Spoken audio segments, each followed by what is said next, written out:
Goes it's just before I pass out. It's Sunday evening, the night after UFC 174. I'm doing my very quick review of the fights. It was a really amazing night of fights. I actually didn't watch them live. I ended up falling asleep, so I'm a Fight Pass member.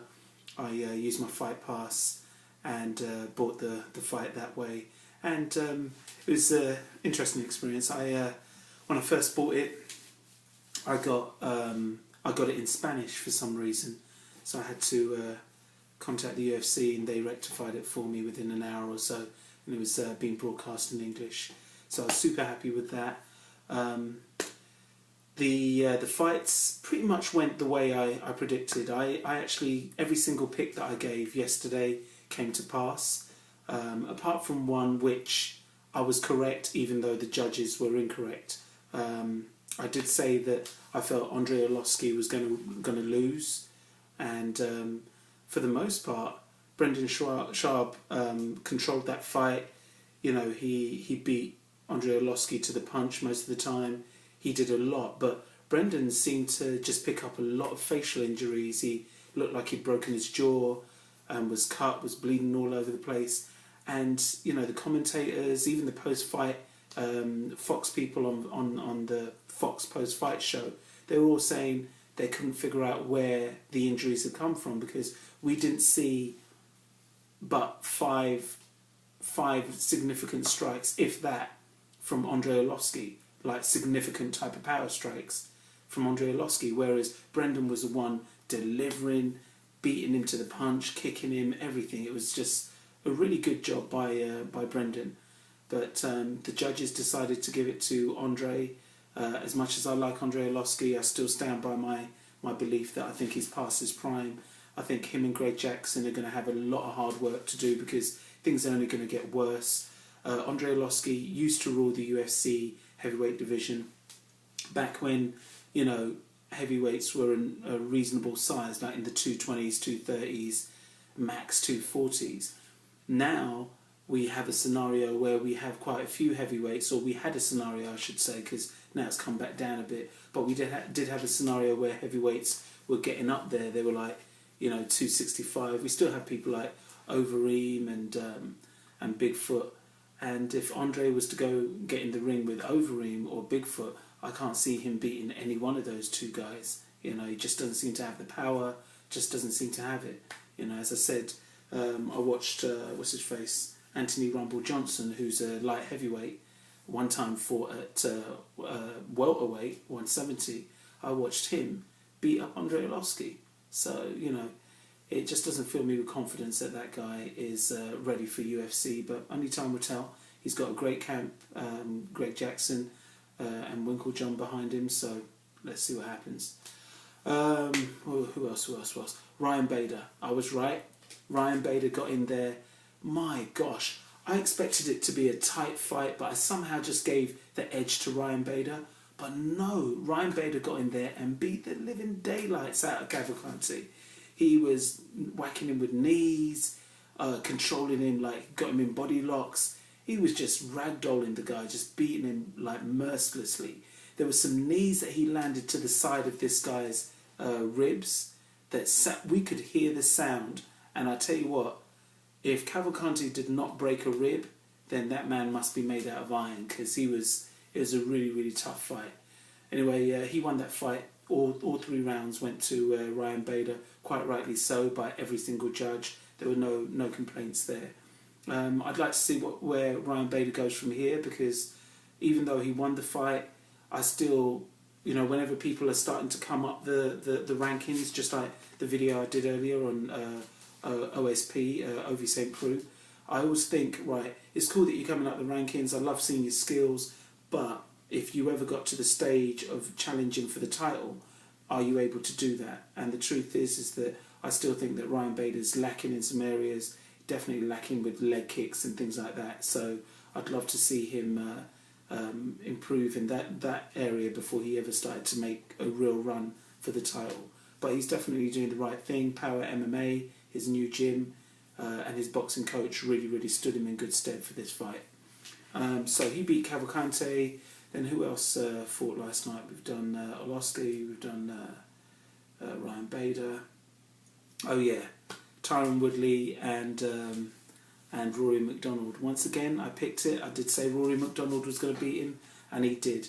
Rory McDonald was just on fire. He was the kid that we were celebrating before he started taking losses. He was doing stuff that, I know it's going to sound like I'm bigging myself up, but stuff that I would do.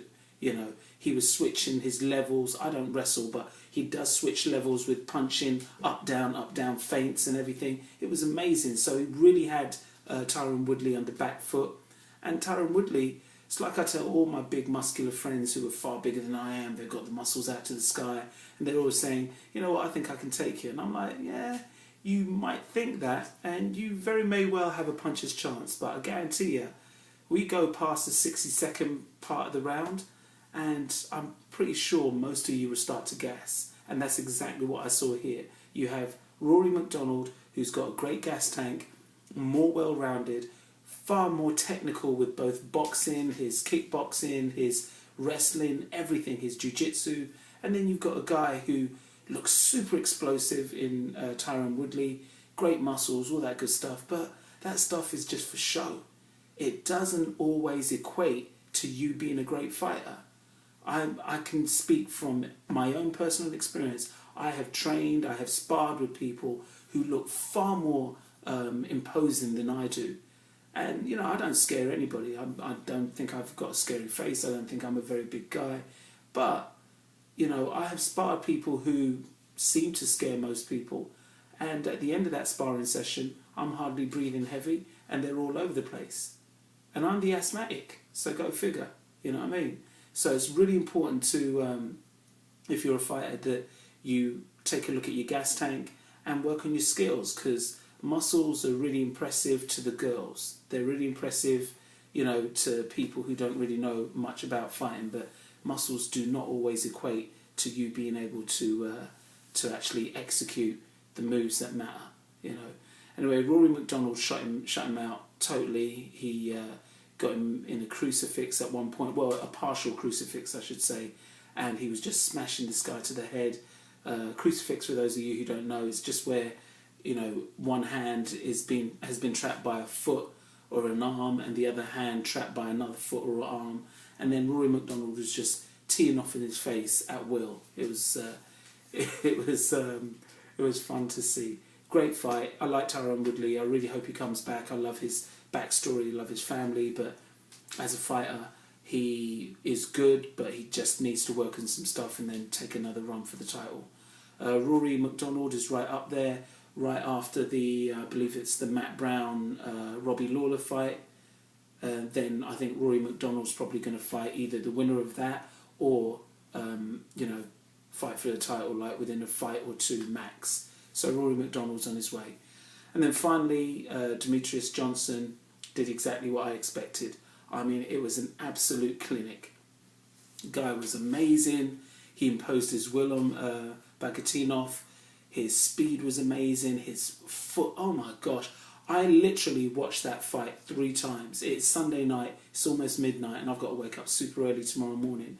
But I watched it 3 times during the day today. And I still had chores and other stuff that I had to get done. But I watched it. And I watched it because I felt I was learning from it each and every time. The positioning, the things that he would do, where he would position himself before he, you know, he would throw a shot, throw in his shots and getting back into a certain position. The way he was able to evade punches on the back foot, leaning back, constantly leaning back and moving backwards at the same time and not losing balance. Throwing knees, getting his knees caught and then having to balance off one foot and figure out how to get his leg free from Bagatinov, who is a very, very good Sambo fighter. And, you know, with the average guy, he probably would have taken him down, but not Johnson. Johnson was amazing. It was a really, really awesome fight to watch. If you're into fighting, if you're either trying to learn how to fight or you just appreciate a good MMA fight, Demetrius Johnson and Bagatinov, I guarantee you, it was exciting, you know. So it was a really cool night of fights overall. Ovi St. Preux, I didn't talk about him during my picks, but I did do a separate video about him earlier today. Ovi St. Preux, he was amazing. I would actually give him, you know, Fighter of the Night or whatever, because he broke Ryan Jimo's arm, and he's just improving vastly. I did mention though I do want to see him like pick up a better striking coach, because his striking, you know, when all I am is just a fan of fighting and a person who's studied a little bit, when I feel that I can teach you something in striking, then it's time for you to go and find a coach, because I'm not a professional, you know. So Ovi St. Preux needs to work on that, but other than that, he's great. He's moving in the right direction. Ryan Bader, he was amazing, but he also needs to pick up some leg kick game, and just make sure he's not too top heavy. When I look at Ryan Bader, once again, another guy that looks very, very physically imposing, and I'm hoping that stuff that he's carrying, or the muscles that he's carrying, doesn't go against him. So that's sort of like my review of UFC 174. I'm super tired, I'm waffling, so I'm going to turn this thing off and go to bed. See you guys in a bit. Peace.